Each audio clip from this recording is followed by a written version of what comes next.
There's an AJC article today that talks about how the legislature tried to take action on implied consent, but that it didn't reinstate breath test. And I just think the entire title of the article is completely misleading and not truthful at all. First, there was nothing about the decision that said that you could not actually get a breath test from a person. That is, the Elliott decision never said that you couldn't get a breath test from a person. It only said that you couldn't compel a person to submit to it. Actually, it said that you could not actually use a person's refusal to submit to it. And from that, we have deduced that you cannot compel a person to submit to the breath test. How was it that the decision said that you compelled a person to submit to a breath test in that case? And the answer is, well, you look to that line that said that if you refuse, then your refusal could be used against you at trial, that the state could try to use that refusal against you.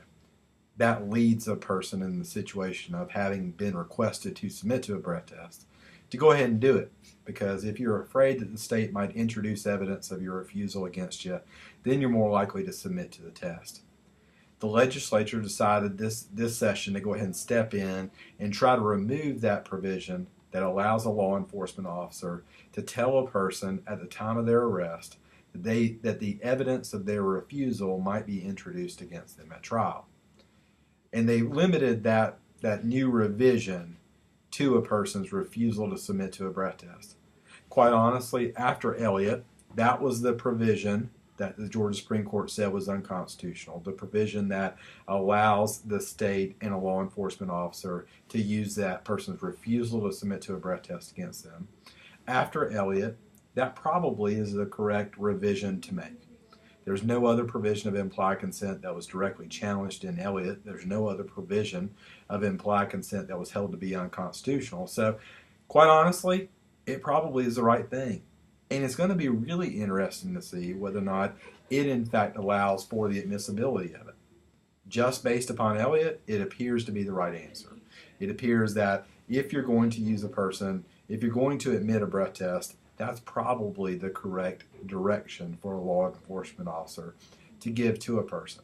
And there's no reason at all, given that revision, if it is in fact passed, if it is in fact signed into law by the governor, that in fact that will allow for the breath test. I tend to think that it probably will.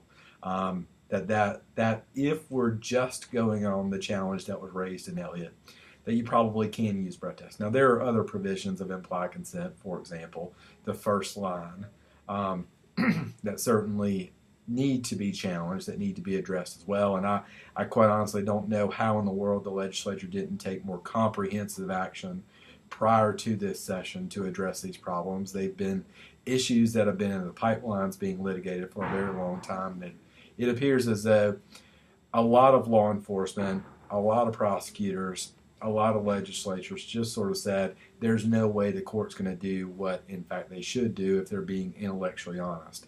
But it appears as though they were just banking on that decision to be made. Nonetheless, it looks like right now, if that were the change adopted, contrary to the AJC article that was just written, that in fact breath tests will be admitted if the challenge is solely based upon Elliott versus State. If you got any comments, feel free to leave them below. If you want to yell at me and tell me how I'm wrong or how I may be right, feel free to leave those. If you'd like to call me, my name is Ben Sessions, 470-225-7710. Again, 470-225-7710. Thank you.